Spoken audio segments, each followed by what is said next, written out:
Hello, everybody. Welcome. Thanks for joining us. I'm Lee Camp, joined by the always amazing Eleanor Goldfield. And let's make sure all the things are going. Welcome.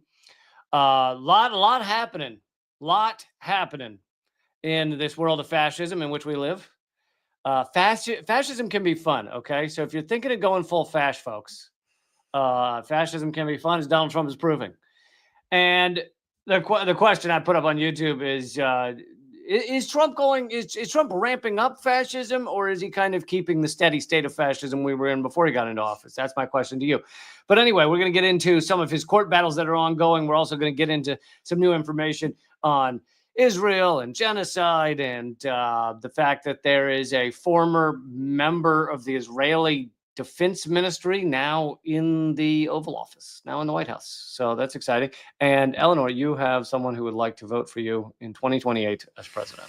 So how do you know it's president? It could be Goldfield for dog catcher, hall monitor. Okay. I don't know. Goldfield for hall monitor. I will be making those signs, by the way. Yes, that's wonderful. I would prefer guillotine 2028. Guillotine 2020. I'll work the guillotine. It's way too late for that. Can we do 2025? I agree, but I'm saying like I will work. I will sign up to work the guillotine in 2028. You'll take your guillotine shift. Yep. Okay, so this has just been reported a few hours ago, and in certain ways, it seems like definitely a ramping up of fascism because it is the attack on the judiciary. And we'll get into some of the deeper levels of this in a second, but let's just talk about the surface level news story here that a Wisconsin judge was arrested by the FBI, accused of shielding immigrants from federal agents.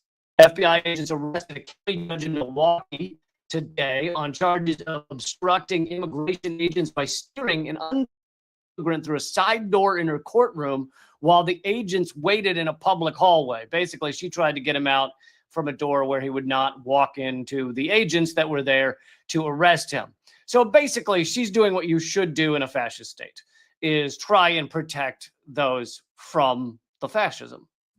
And for that, she was arrested and released on her own recognizance today, but she still has charges against her. Does that mean that she can still be a sitting judge or no? I don't think so, because whatever the judge above her, for the state or whatever, said that her caseload would be taken over by someone else. So I guess it's funny that you can't adjudicate. Well done. Thank you. When you have charges levied against you, but you can be president. That's kind of cool. Oh my God. The shit you can do and be president is amazing. I know. It's pretty remarkable. The arrest of a sitting state court judge is a major escalation in Trump administration's battle with local authorities over deportations. The administration has demanded, under threat of investigation or prosecution, that local officials not impede federal efforts to deport millions of undocumented immigrants. Charging documents describe the confrontation last Friday, where she escorted the man out of the side door. She was charged with obstructing a proceeding of a federal agency, and has, like I said, she's appeared in court today and has been released on her own recognizance for now. So I don't want to act like it's that much difference, but there is a little difference between what happens to her and if Trump were arresting judges for their decisions. It's not that this isn't pretty fucked up, but it's that would be in certain ways worse, and it would be a further step towards fascism to be arresting judges for decisions they make against him. I don't know if you want to say anything before I reveal the coincidence that has happened. No, do your big reveal. I don't think that coincidences really generally exist. And it just so happens that one of the main news stories on a lot of media today is, let's see, where is it? Is that many Trump initiatives are being knocked down by judges. His agenda is being stopped, halted by judges. And one of the major news stories is in Wall Street Journal, which of course Trump reads, a right-wing newspaper, but it's also on MSN and Yahoo News, etc. Trump initiative knocked back in new round of court rulings. And it then goes on to describe all of the rulings.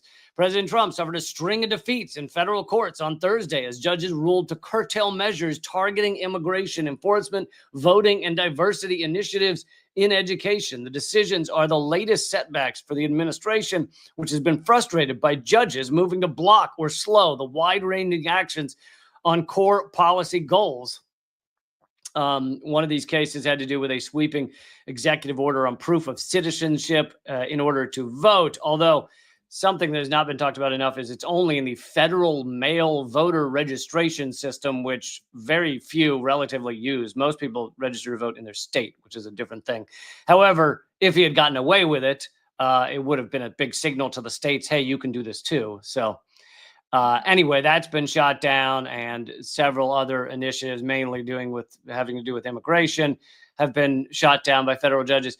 So is it a coincidence that on the day where, he's seeing a lot of judges push back on his items, on his agenda, and it's getting mainstream coverage in many outlets, they happen to decide to press charges against this judge that they this all went down a week ago. So they, I guess, arrested her today for something that happened a week ago.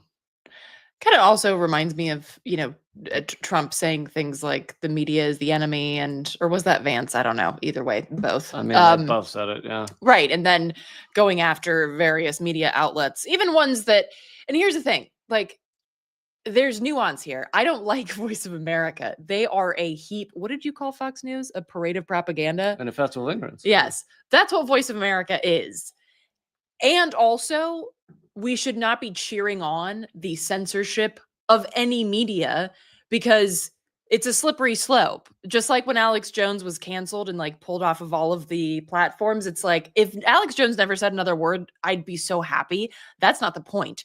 The point is that if they can come for the person you disagree with, they can come for you. And so this idea of free speech is only for people I agree with, that's not actually free speech. So if we actually want people to be able to adjudicate, I'm going to keep using that word because it's a good, I'm really proud of found a word you like. If we want people to be allowed to adjudicate according to the Constitution and such, if we want people to be able to access free press vis-a-vis the First Amendment, then it means that we have to allow people to do these things in ways that we don't agree with. That does not mean that they are allowed to do it in ways that actually threaten human rights, that actually go after people for their identity, as opposed to, it's like the difference between Blue Lives Matter and Black Lives Matter. You can take off the police uniform, okay? And it'd be really better for everyone if you did. You can't stop being a Black person. You can't stop being an immigrant, right? You can't, this is basically if they are going after somebody for who they inherently are, that's not okay. If you are going after someone based on their conduct in a certain job or things like that, right? So we're making this distinction, but we're also making that clear that just because you disagree with something doesn't mean that it's okay to go after it. So a lot of people were cheering about the Voice of America. A lot of people are cheering out, and it's like, yeah. And can I say one thing? There's a slight difference in decreasing the funding of a government-funded propaganda outlet is different than censoring, than saying Absolutely. And also, I think that there's a big issue with public funding for public or funding for public media via the government. So basically public funding.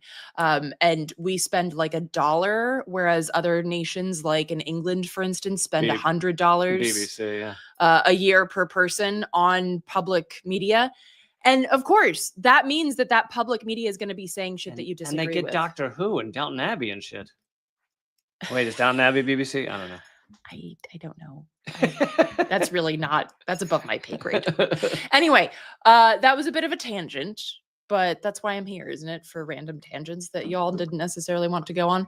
I don't think that's true at all. You are here for random tangents that we all want to go on. I don't know if that's true. But anyway, yes. But yes, to get to a little bit of deeper level. Sorry, there was a fly. You just look like a crazy person. There was legitimately a fly. I'm not. Anyway, not crazy.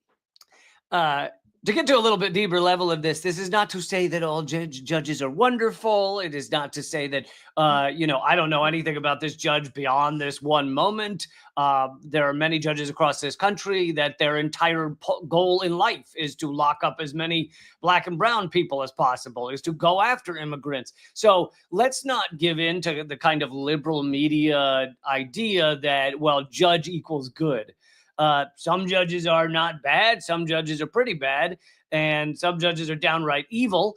There's also the fact that our entire legal system is set up almost exclusively by the rich and powerful. Like, that is who they choose to go after. There are laws being broken endlessly around the entire country in terms of, tax dodging, in terms of the pharmaceuticals that are killing people, like opioid epidemic, in terms of the pollution that big oil's doing. None of that sees, teams of cops just raiding them all the time, trying to make sure that shit doesn't go down. We're going to put a cop on the corner of every corporate office to make sure that they behave. All of that is largely ignored so that,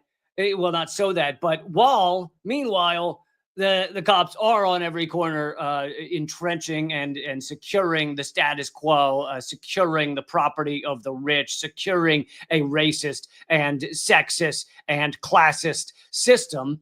And so let's remember all of that while the media says, oh, because this one judge was arrested, let's idealize judges and act like all law is noble and just. Yeah, no, absolutely. And I think there's a two-man horn here, but there's a really great interview with Ben Price, who's the co-creator of the Community Mental Legal Defense Fund. And he recently wrote a book that talks about like how we don't have the rights that we think we have, right? And how this country was set up by federalists so that white land-owning dudes and property-owning, also human-owning white men would have the rights and everybody else can go F themselves. So that's really the structure of our justice system in the United States. So it's important to recognize that that's how that works. Again, I don't know what this judge has done in the past. She might have a 50-50 record. She might have a shit record. I don't know. And it doesn't matter. This is, the specific story that we're covering. But of course, important to recognize that the justice system as it stands is remarkably unjust. Yes, not just pure and just. Oh, and by the way, the head of the FBI and resident psychopath Kash Patel was bragging on Twitter about this arrest of this judge, about how luckily we got this, evil villain, this judge who tried to very slightly help an undocumented immigrant. I know. When I saw the headline, I honestly was like, oh man, like, was she hiding him in her basement or something? Yeah. And it's like, no, she told him to use his different door. And I'm like, was she, a different door? Was she, that's it? Was she, Anne Frankenham or something? Yeah, no,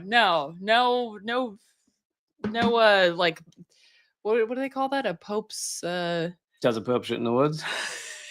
Priest's hole. Which sounds dirty. It's called a priest hole? Yeah, when they used to have to hide, like their, in England, they'd have to hide their Catholic priests. They need to find a new name. Look, there's also a dessert in England called spotted dick. So they have a lot of work to do on naming things in general. It's Robin in the chat. And hey, Robin, how you doing?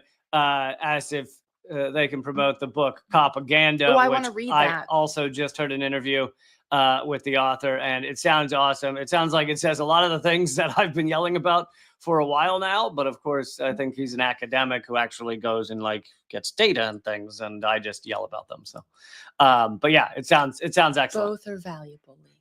It sounds excellent. Okay, so let's. A lot of Trump initiatives getting shot down. And on that thread, I just wanted to talk about what seems to be the collapse of his tariff war. I don't think it's over, but this is from Ben Norton. The Trump administration is admitting defeat in its aggressive trade war against China, throwing in the towel after only 3 weeks. Billionaire Treasury Secretary Scott Bessent, who is, big time Team Trump. He is not anti-Trump, says the trade war is unsustainable and the U.S. needs a de-escalation on the trade war. In a lot of ways. The U.S. And Ben Norton adds, the U.S. economy will collapse without China. So, and now Trump has backed the tariffs on China back to like 10%, claiming they will go higher. But that's a far cry from what he was saying, 200 and something percent on many products. It just seems like they completely miscalculated as to what the results of this would be, how it would be, how the world would respond to it. The dollar, and even though much of the stock market has come back because it's a Ponzi scheme, but even though much of it has come back, the belief in the dollar has decreased. The dollar has lost 10% of its value, whether Trump changes his mind or not, because people are realizing this is an unstable system. And so that's the core of all of this, is the strength of the petrodollar, and the U.S. dollar is the global reserve currency. And Trump thought he was helping that by creating this massive trade war. And instead, he doesn't understand it. Because he doesn't understand things. And instead, he has shot the dollar in the foot. Does that work? Shot Uncle Sam in the foot. Thank you, Joseph, for supporting the show. Really appreciate it. I do not frown upon super chats. A protester hit Ben-Gvir in the head with a bottle. I did not know that. Well, you know that Ben-Gvir was in New York yesterday. I was aware he was in the U.S., but yeah. Also, Teresa, if you scroll up, we do have good aim here in the United States with our bottles and shoes and things. The shoe guy wasn't in the U.S. I know. Okay. I think someone threw a shoe at Hillary Clinton too, though. Oh, really? Yeah, well, it was a while back. That's great. Yeah. It's a tactic that I like it. Keeps on giving. What am I looking at? Can you just chill with your scroll? Christ on a cracker. Okay. Teresa says, was listening to Eleanor and Ron McClune's show telling the history of rednecks. Yay! Thank you. I'm so glad you listened. Being on Ron's show was a lot of fun. And if you're curious about the history of rednecks, you can listen to that show. You can also check out my film, Hard Road of Hope, at hardroadofhope.com, because the term redneck is not what we've been told. Cliffhanger. Cliffhanger. We'll leave it at that. Yeah, if you haven't checked out Hard Road of Hope, you should. Let's see here. So back to FBI raids and our path down the full Fash path. Say that 10 times real fast. We're at 666 viewers. Okay. Nobody joined. No, that's good. 8 people hang up. No, I like that more people are joining, but then that I caught it. And that makes me happy. It makes the baby metalhead in me very happy. Any 666. Thanks for being there with me for that. Okay. The FBI is from Mondo Weiss. Excellent outlet. The FBI and police raid homes of Palestine activists in Michigan. And this is even harsher than, there they are laughing about it.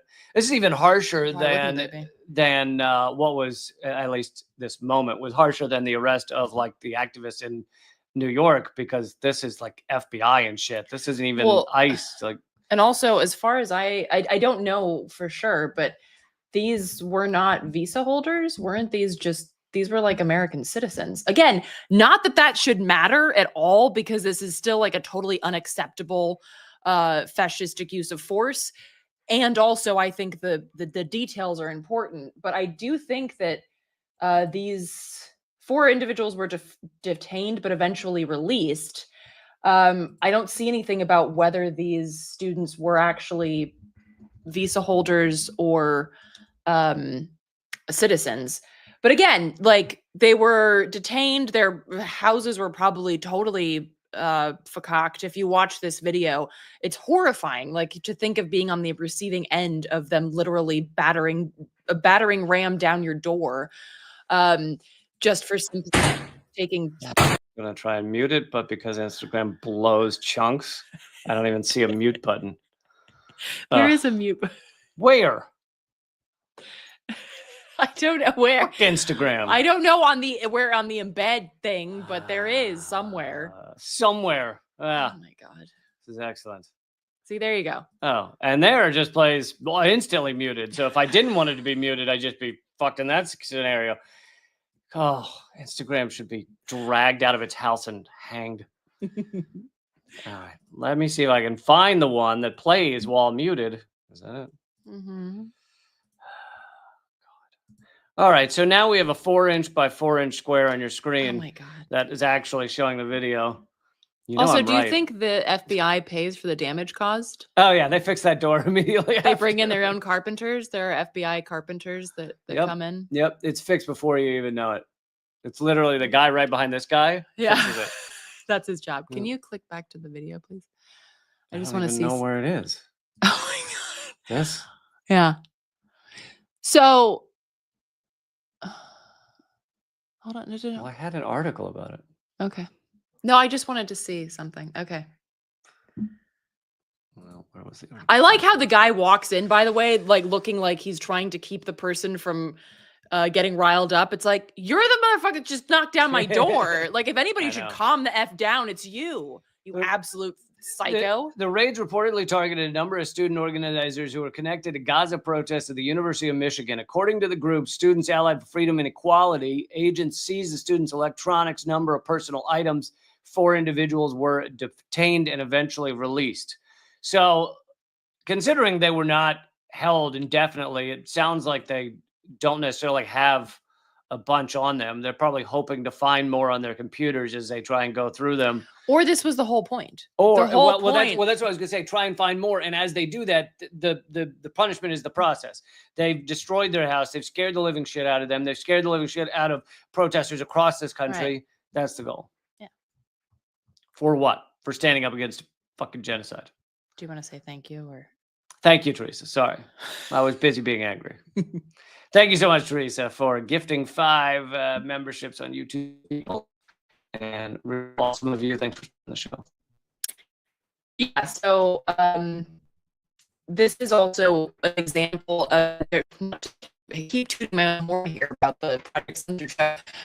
Another interview that I did on Project Censored was with a Yale student, Thea Chattel, who through a FOIA request had received evidence of extreme, like an incredible depth and breadth of collusion between Yale Police Department and federal law enforcement, Zionist organizations, big surprise. They were basically working together to surveil and harass students at Yale. And I think at the core, like the levels of questions here that Lee's really good at, why the hell do universities have their own police force? That's absolutely batshit, okay? Ooh, Universities should not have police departments. You know what they should have? They should have like a community garden staff. Like, they should not have anything that has the power to oppressively arrest people. That should not be a thing. Because here's the thing, if somebody does get murdered or raped on campus, that should be a matter for people who are experts, not people who are like mall cops that started working at a university. So that's the first thing. And let me just add in there, when people quote the number of cops across America and say like, oh, that's not that many or whatever, they exclude all of those cops, all those college cops, all those lower school cops, like anything that's not a legitimate state police officer, they pretend those don't exist. So there is a remarkable amount of collusion between these agencies. So thank you, TF, for supporting the show. So when we see this raid in Michigan, the Michigan FBI and the local police and the university police are all working together. So it is a remarkable, Orwellian, like, doesn't even fucking cut it anymore. It's a horrific panopticon of surveillance and oppressive tactics that really want to ensure that this kind of campus activism doesn't happen again. And we saw this after and during the Vietnam War, right? Like vis-a-vis the Powell memo, for instance. Thank you, Denise. The powers that be were really, really scared and uncomfortable with the amount of activism that was being generated from college campuses. One, because this represented a kind of coordinated attack on the state between the universities, but also universities are where you're supposed to get your next round of warmongers and war profiteers and war criminals, right? So what happens? And just the managerial class. It's where you're supposed to get the mid-level rulers of the society. So what happens if they start saying, actually, I call bullshit on this whole system? That's really uncomfortable. So you saw this during the Vietnam War, during the civil rights movement, basically them trying to ensure that this would not be, that college campuses would no longer be able to create these kind of movements. And it worked relatively well. We saw some encampments popping up during Occupy, for instance, in 2011, 2012, but nothing compared to the Gaza encampments last year, where like around the globe, some like 300 plus encampments for Gaza popped up. This really frightens the powers that be. And so they want to make sure that this doesn't happen again. And so what do? Well, you have to ensure that the students are so scared shitless, not just for the sake of their careers vis-a-vis like getting expelled, but also for their physical safety, right? And so you do this kind of shit. You use the tools that you have, which is this extreme collusion between these federal and state and university law enforcement forces. And yeah, you get to the point where students are so terrified, understandably so, that the reality of encampments like we saw last year happening again is greatly diminished. And yeah, that's all great points. And you saw a similar tactics, although not identical, during Occupy. It was, we need, first of all, to define these people as not what they are. So they tried to define, us occupiers as dirty, as not knowing what they were talking about, as exclusively homeless, et cetera, et cetera. So define them as something bad, which they did do with the Palestine encampments as well, right? These are terrorist sympathizers, they're Hamas supporters, et cetera. But then the other thing is to show a lot of aggressive police tactics so that students or people at Occupy are afraid to go down there. The problem with Occupy, especially in those first few weeks when it really started to grow, was that your average people were coming down. Middle-class people were coming down and saying this is wrong and we need to stand for something, et cetera. But if you start showing on the nightly news every day, police tackling, beating, arresting people, all of a sudden your average Americans who are not generally activists, who are not generally showing up at things that are not their fucking kid's soccer game, they're like, I'm not going down there. It looks dangerous, And so it's both those things. And so now we're seeing a lot of the second part of that with the Palestine, with the Palestine solidarity, anti-genocide protests is, let's make everyone think that if you go down to these encampments, you will be arrested by the FBI. And also on that note, this is airing this coming Monday. I did an interview with Kay Pritzker, who's the co-director of the film, The Encampments. And I saw the film. It's amazing. And folks should definitely check it out. And you can go to Watermelon Pictures and request a screening wherever you are. But one of the things that we talked about was really how like these encampments created community. And I was talking again about Occupy because I think why this tactic is so scary is not just because it forces the hand because you are holding space, but also because it is a threat of a good example. You are literally acting in ways that you would like to see the system act. You are inviting people in, you're feeding them. There are medics on there that are willing to help people with ailments, obviously not like cancer and shit, but like, you have an example, a microcosm of what we are capable of as human beings, as collaborative beings. You start yelling free chemo, people show up. So you have this threat of a good example that's also highlighting the bullshittery and the hypocrisy of the system just by existing as a community space where kids are welcome, where everybody is welcome regardless of their age, their background, even their political affiliations, because that's the thing. You have people walking, I did it at Occupy LA, you had people walking up being like, look, I work at a bank that's just here downtown, like, I don't really understand what's going on. And you'd be like, okay, look, cool, let's sit down and talk about it. Like this was so dangerous because you had people just walking into these spaces being like, I want to hear more. And talking to Kay, because I was not at the encampments last year, that was the same thing. You had people just being like a welcoming party, being like, hey, welcome. Like, what do you want to know about Palestine? Here's some like the 101 of occupation, It's like, that is so dangerous. Yeah. So I think it's also really important to recognize the layered dangers of these encampments for the establishment, and why also such a powerful tactic. Yeah, it is. It's all been very powerful. Here's another related story by Drop Site. By weaponizing arrest records and suspending due process, the Trump administration has targeted over 1,000 foreign students facing sweeping deportation threats. International students and recent graduates who have had their visas revoked or status terminated speak out about living in fear and confusion. And by the way, if you know or are one of these students at a university where you've been told to basically self-deport, there are articles saying that ICE doesn't actually have the ability to tell you to self-deport. So your university may say that, but it's actually not. You don't have to actually do it.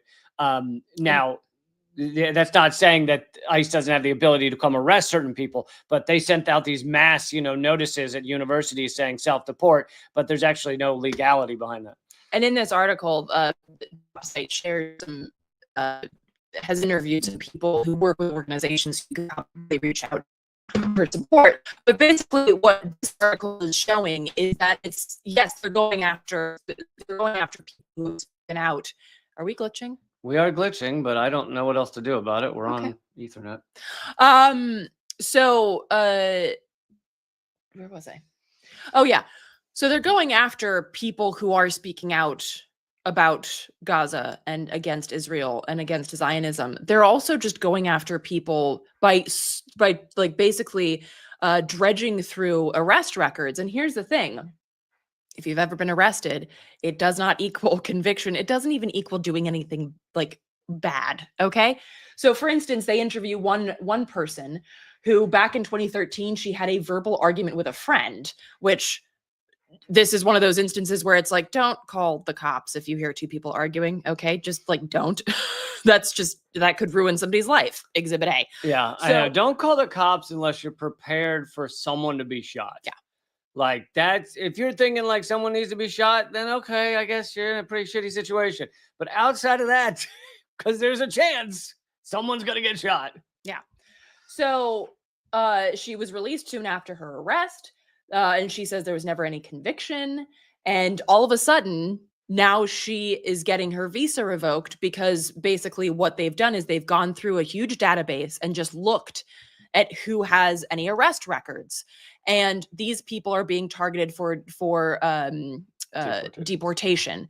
And so this is like, yes, we're talking specifically about Gaza, but it's also much broader. This person had not been part of the protests. They're just a student who back in 2013 got arrested because she was arguing with a friend. Like, so ridiculous. Compare that to the crimes that our entire system. If you're going to argue, you have no right to be in America. Okay. There are no arguments here. I don't know if you've been online and you looked in some of the chats, but zero arguments going on in America. Agree or get out. And like Lee pointed out, this is causing a lot of people to self-deport, even though they don't actually legally have to. And it's all about intimidation. And of course, this is all. It's not just about it'd be bad enough if it was just one student who's here on their own studying, but this is literally breaking up families. Like one person in this article talks about being potentially separated from his young child. I mean, this is really, really horrific. And of course, the goal is not just to get people out who are immigrants. It is a slippery slope, right? And as to stop people from protesting and fighting back. Well, not only that, but as I interviewed Afeni Evans, who's a rad organizer down in DC, and she was talking about how, if you're just a regular Black person minding your own business, they are coming for you. This is that classic poem that first they came for the da da da da da, and I didn't speak up because I wasn't a da da da da da, and then on and on down the line, and pretty soon you are the da da da da da that they're coming for, So I think that it's really important to recognize this slippery slope, as if it wasn't enough to care just because they're other human beings. And to Robin Ryan's point, Mahmoud Khalil became a dad while wrongfully locked up. I find this really... Also, this is a key point. Big slap to Trump's face here that they've been forced to admit that they had no warrant to arrest Mahmoud Khalil or several of the other activists. Yeah, this is another one of those aspects with the know your rights. Now, if you look at the video, it's very clear that Mahmoud Khalil and his wife were trying to get them to like show evidence that they had the right to be there. But he was kidnapped anyway, which is why it's a kidnapping. Okay. But kidnapping legal if you have a badge. Exactly. You can kidnap the shit out of people. But to Robin's point about him becoming a dad, I find this to be a really interesting in a really morbid way. If you look at one of the main drivers or one of the main propaganda points for the war on terror to begin back in the early 2000s, it was to protect Muslim women in the Middle East because they were so oppressed, right? They were so oppressed. Oh my God, look at them in their headscarves. That was some of the most laughable propaganda bullshit But ever. It was one of the main driving points. We care about the women. We can't leave when Biden finally pulled the troops out of Afghanistan. We can't leave because of the women. And now this Mahmoud Khalil's wife had to give birth alone without her partner, because her husband had been protesting, among other things, the fact that Palestinian mothers are holding their beheaded children in their arms in Palestine. So, I mean, yeah, like that whole argument about protecting Muslim women is such a fucking farce. And it's one of those examples where it's like, if you just start scratching the surface, barely, with critical media literacy, of scratching the surface of the bullshit US propaganda, you find that it's resting on absolute fluff. There's nothing there. It's all bullshit. And so I think it's really important to point this out. And also, going back to this story that Lee pulled up, if you look at the Know Your Rights trainings, always ask to see a signed warrant. If they don't have a signed warrant, don't open your damn door. Do not even talk to them. Just keep saying, I want to see a signed warrant, and that's it. Yeah, and they may hold up a piece of paper, because that's another thing they do, is they wave a piece of paper around, and you need to ask them to hold it up to the taco recipe. They need to slide it under the door, hold it up to the window. They often will pretend to have a piece of paper that is fucking nothing. Mm-hmm. So yeah, you got to look at it. And anyway, it's just so much trampling of the rights of Americans, which we don't have. We have a lot of, which we never really had. Got to get to a lot more, so I'm going to keep moving here.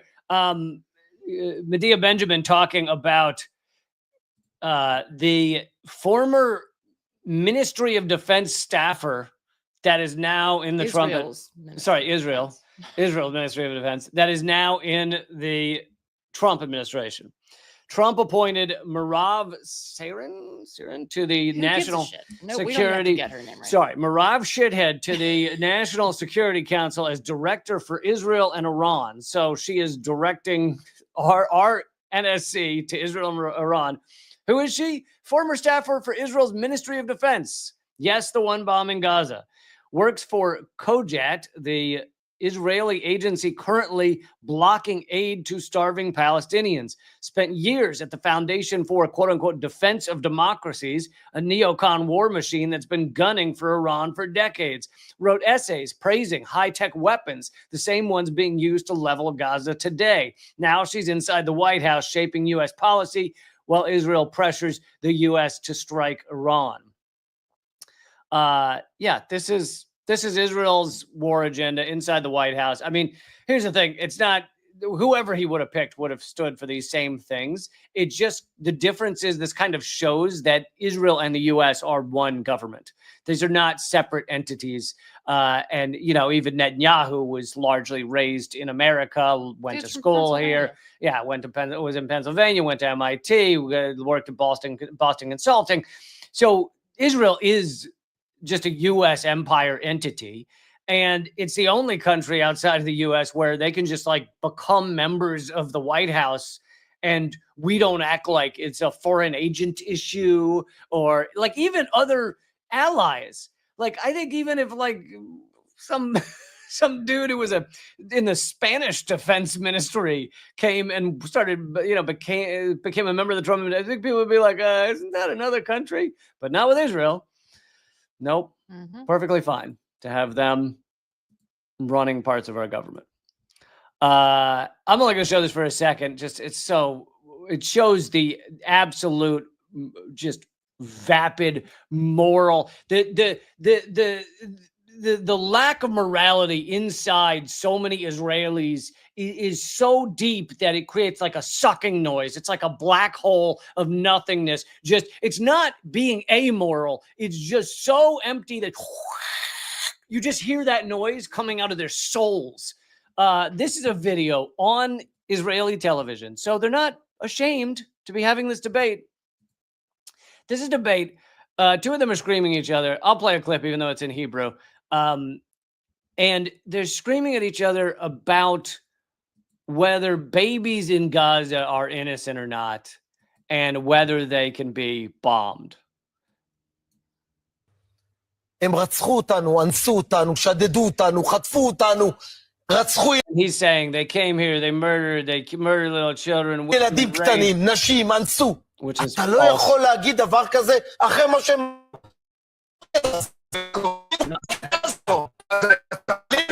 He says, Gaza keeps yelling over, and the guy debating him also believes that Gaza should be nearly obliterated. He's just not so sure about killing so many of the babies. That's considered the moral left in Israel. עזה הייתה צריכה לקבל מכה שלא כתובה בתורה. אבל אתה אומר, אתה מבקר את זה. Anyway, so the other guy says, like, yes, we should have responded to it, but is there no one innocent in Gaza? And the guy just keeps yelling at him, like, no. And this is the type of debates that are ongoing on Israeli media. Is just, we should be able to murder all babies. Like, publicly. Not even ashamed of it. I don't have anything to say. It's just, I think people need to know how utterly repulsive these human beings are. Yeah, no, I agree with you. I just, like I'm saying, I don't have anything to add. Another story from Drop Site is that, and this is Yoav Gallant, this is the former defense minister, admitting that they manufactured they said there was a tunnel going under Gaza's Philadelphia corridor, and that was used, claiming they found that tunnel was used to actually end ceasefire talks earlier. And there's all these images of this so-called tunnel, and yet it actually was fake.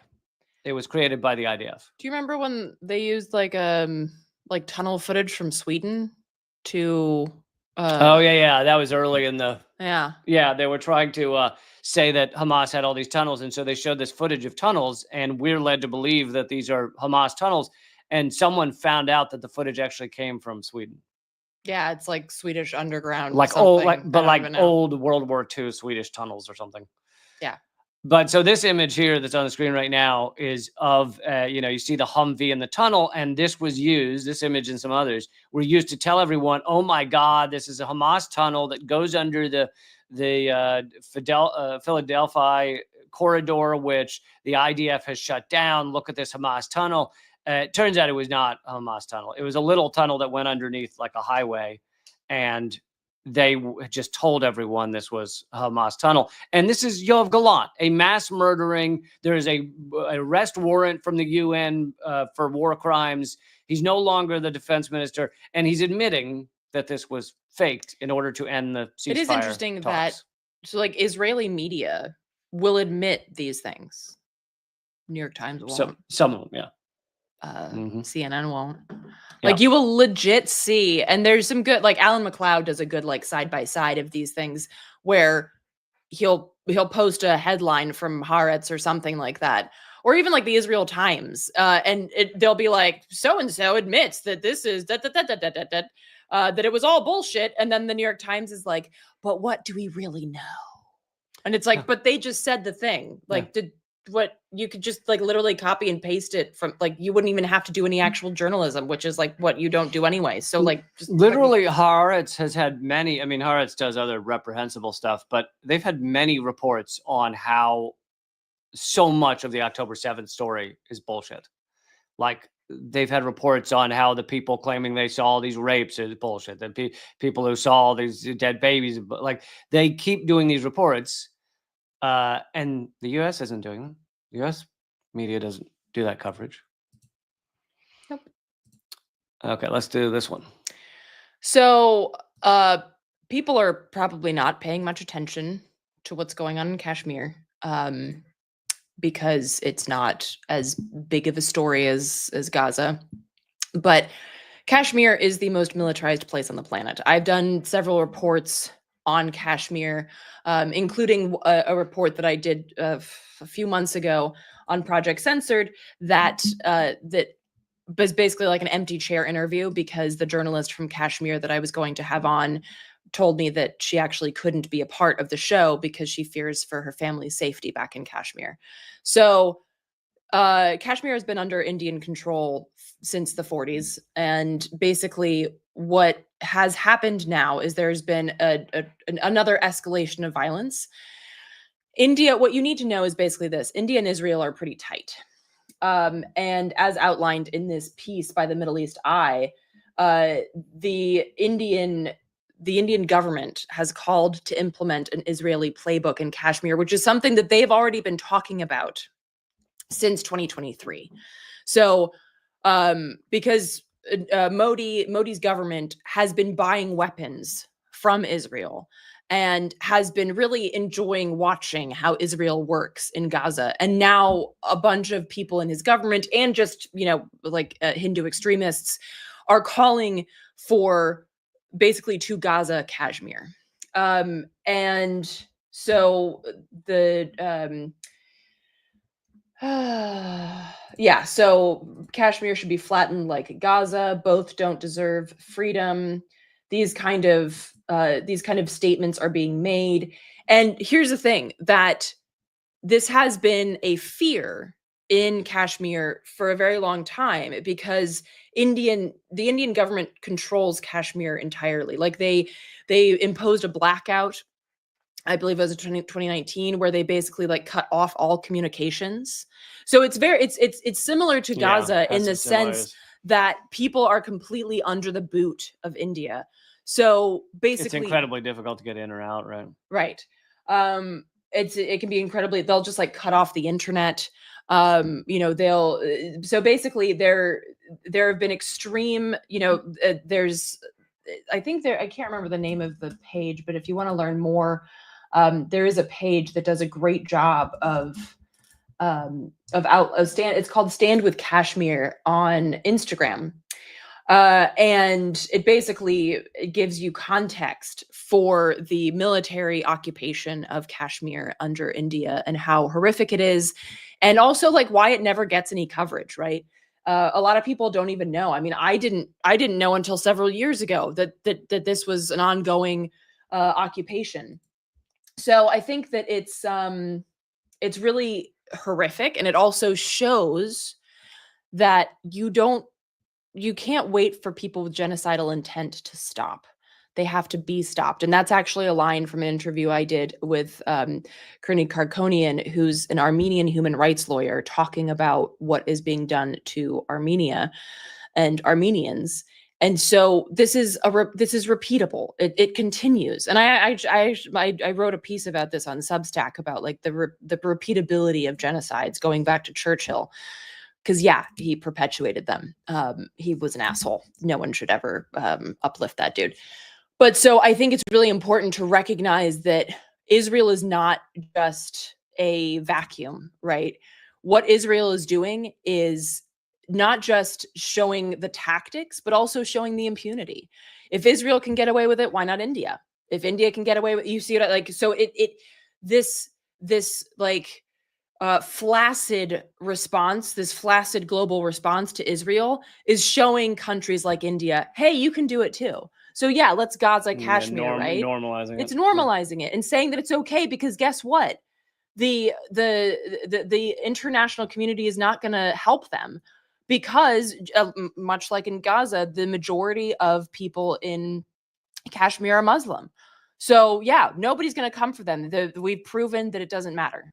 And guess who normalized this before the genocide in Gaza began? Well, the U.S. was bombing indiscriminately in Iraq and Libya and Afghanistan. They showed people you can bomb wedding parties in Afghanistan from a drone, and there's no ramifications. It doesn't matter. So it really did. It's normalized it across the board for these murderous, bloodthirsty psychopaths.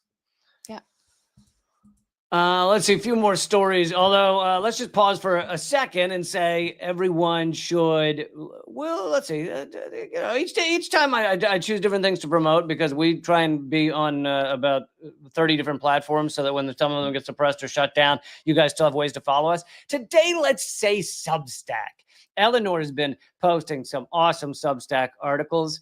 I have also been posting some Substack articles, not as awesome, but no, I'm kidding. Mine are great. Anyway. I'm going to let you deal with your own self-deprecation and self-uplifting. I think you're doing a great job. You talk it out. I was uplifting you. I know. But yes, we're both on Substack. I think you should follow both of us. Let's see if I can put. I'm now number 90 of Substack leaderboard for politics. And if you guys go over there, free. Uh-oh, we're getting glitchy again. You know, I always called it letterboard. Letterboard? You did not. I did. I read it as like lead, like the metal, like lead letterboard. I don't know if you want to admit that in public, but okay. And also, Eleanor is at eleanorgoldfield.substack.com. It's free to subscribe to both of those. But here's the other benefit is we are so suppressed on many of these platforms. YouTube's not going to alert you to our videos. We will often alert people through Substack that we are doing things. So Eleanor puts out a new interview on Project Censored, and many of those will be alerted on Substack. I post a new Unredacted tonight, and I'll put those up on Substack. So it is perhaps an even better way than YouTube to find out about our new videos, etc.